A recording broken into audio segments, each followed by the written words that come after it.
Hello and welcome to tech info global. अगर आप अपने डेटा और अपनी प्राइवेसी को कॉम्प्रोमाइज होने से बचाना चाहते हैं तो आज मैं आपको कुछ ऐसी 5 साइबर सिक्योरिटी टिप्स बताऊंगा जो आपको हमेशा फॉलो करनी चाहिए।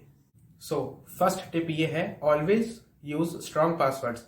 आपको हमेशा जब भी किसी वेबसाइट या किसी ऐप पे आप साइन इन या लॉग इन करते हैं तो आपको वो पासवर्ड जनरेट करने के लिए कहता है। तो आपको हमेशा ऐसा पासवर्ड जनरेट करना चाहिए जो थोड़ा हार्ड हो, इजीली गैसेबल नहीं होना चाहिए आपका पासवर्ड। कई लोग अपना पासवर्ड में अपना नेम या फिर अपनी डेट ऑफ बर्थ भी डाल देते हैं। तो अगर आप साइबर सिक्योरिटी के व्यू से देखेंगे तो वो उतना सेफ नहीं है, वो आराम से गैस करा जा सकता है और इस वजह से आपका डेटा भी लीक हो सकता है। तो आपको हमेशा ऐसे पासवर्ड यूज करने चाहिए जो थोड़े याद रखने में और थोड़ा टाइप करने में भी थोड़े आपको हार्ड पड़े। अगर मैं पासवर्ड्स की बात कर ही रहा हूं तो आपको एक चीज और बता देता हूं।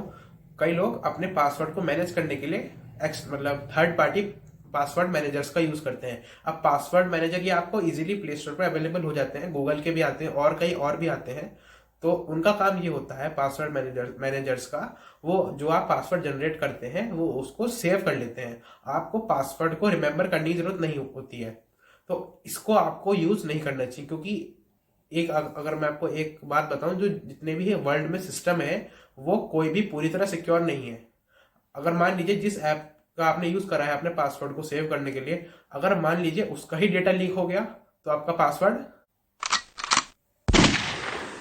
अगर मैं सेकंड टिप की तरफ बढ़ूं तो सेकंड टिप है टू फैक्टर ऑथेंटिकेशन।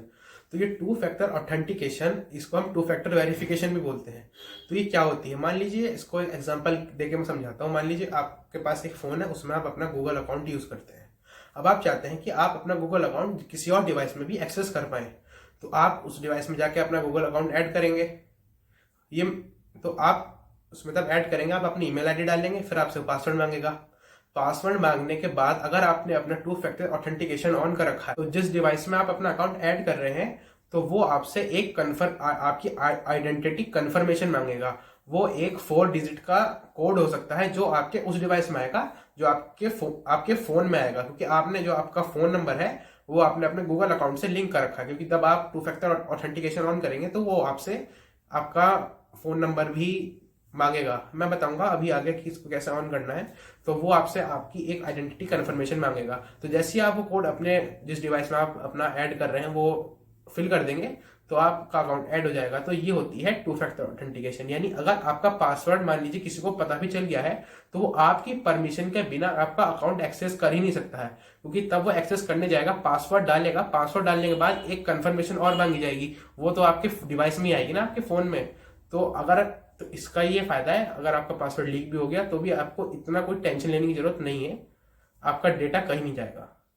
अब मैं बताता हूँ कि टू फैक्टर ऑथेंटिकेशन कैसे ऑन करनी है। आपको अपना गूगल खोलना है। गूगल खोलने के बाद जो आपके ऊपर डिस्प्ले पिक्चर होती है उस पर आप जैसे ही टैप करेंगे तो आपको मैनेज गूगल अकाउंट का ऑप्शन दिखेगा। तो मैनेज गूगल अकाउंट के ऑप्शन में आपको जाना है और आपको थोड़ा तब आपको ऐसे लेफ्ट में स्क्रॉल करेंगे तो आपको एक सिक्योरिटी का ऑप्शन दिखेगा। तो सिक्योरिटी के ऑप्शन में थोड़ा आप नीचे जाएंगे तो आपको टू फैक्टर वेरिफिकेशन मिल जाएगा, फिर आप इजीली उसको ऑन कर सकते हैं।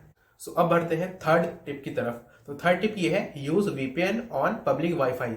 अब आप देखते होंगे अगर आप मॉल में जाते हैं, किसी शॉप में जाते हैं या एयरपोर्ट या कहीं भी ऐसी जगह जाते हैं जहां पे आपको पब्लिक वाईफाई मिलता है, मतलब फ्री होता है, वो आप इजीली कनेक्ट कर सकते हैं।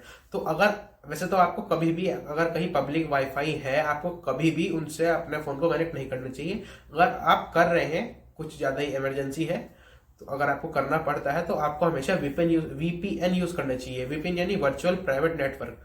तो होता क्या है, जितने भी पब्लिक वाईफाई होते हैं ज्यादातर देखा गया है जो हैकर्स होते हैं वो ऐसा ट्रैप बिछाते हैं।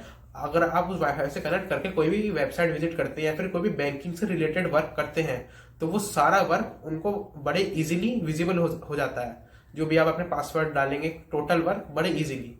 तो अगर आप वीपीएन यूज करेंगे तो वीपीएन क्या करेगा, आपके और जो नेटवर्क है उसके बीच में एक सिक्योर टनल क्रिएट कर देगा।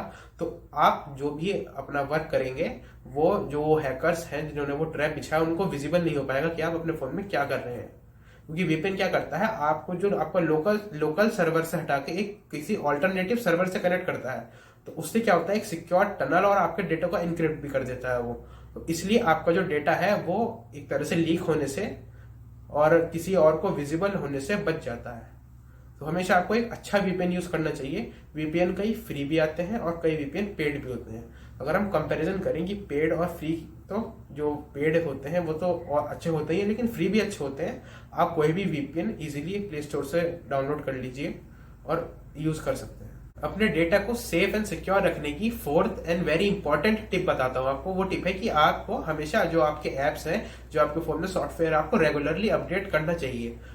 मतलब जैसे आपके फोन में अगर कोई अपडेट आता है कंपनी की तरफ से, तो आपको वो अपडेट करना चाहिए। अगर वो सिक्योरिटी अपडेट है तो आपको बिल्कुल करना चाहिए। कि मैंने अपनी एक पुरानी वीडियो में बताया है कि जो ये सिक्योरिटी अपडेट होता है, ये आपकी जो फोन की सिक्योरिटी इंटेलिजेंस को थोड़ा और एनहेंस कर देते हैं। इससे आपके फोन को ये पता रहता है कि कौन सा वायरस है, कौन सा वायरस नहीं है। तो अगर आप अपडेट करते हैं अपने डिवाइस को रेगुलरली, तो ये बहुत अच्छी चीज है, आपको बिल्कुल करना चाहिए। सो अब हम अपनी लास्ट टिप की तरफ आ गए हैं, फिफ्थ टिप। तो फिफ्थ टिप ये है कि आपको कभी भी अपना जो सेंसिटिव डेटा है वो क्लाउड पे सेव नहीं रखना चाहिए। अब क्लाउड मतलब जो आपकी गूगल ड्राइव होती है, वन ड्राइव होती है, ड्रॉप बॉक्स हो गया, और भी कई हैं, ये सब आपकी क्लाउड सर्विस है। यानी क्लाउड सर्विस मतलब जो आप इसमें सेव करेंगे वो आपके डिवाइस में आपको एक तरह से शो होगा, लेकिन वो सेव उनके सर्वर में होगा जहां उनके सर्वर स्टैब्लिश है। तो आपको कभी भी अपना जो ऐसा सेंसिटिव डेटा है, अगर आप किसी कंपनी में काम करते हैं तो कोई ऐसा कंपनी का सेंसिटिव डेटा है, या आपका कोई ऐसा सेंसिटिव पिक्चर्स हो गई, कुछ ऐसा हो गया, अगर वो लीक होता है या कहीं किसी को लीक होता है तो दिक्कत हो सकती है आपको। तो ऐसा डेटा आपको कभी भी क्लाउड पे सेव नहीं करना चाहिए, क्योंकि मैंने आपको अभी इस वीडियो में थोड़ी देर पहले यही बताया था कि कोई भी वर्ल्ड में कोई भी सिस्टम इतने सिक्योर नहीं है। सिक्योर है कि ऐसा भी नहीं है कि कोई उन्हें हैक नहीं कर सकता या उनका डेटा लीक हो ही नहीं सकता। तो अपने प्रिकॉशन के लिए आपको कभी भी ऐसा डेटा क्लाउड में कभी सेव करना नहीं चाहिए। सो ये वीडियो यहीं खत्म होती है। अगर आपको ये इन्फॉर्मेशन पसंद आई, अगर कुछ आपको नया पता चला, तो आप इस वीडियो को लाइक करिए, हमारे चैनल टेक इन्फो ग्लोबल को सब्सक्राइब करिए। Till then, good bye.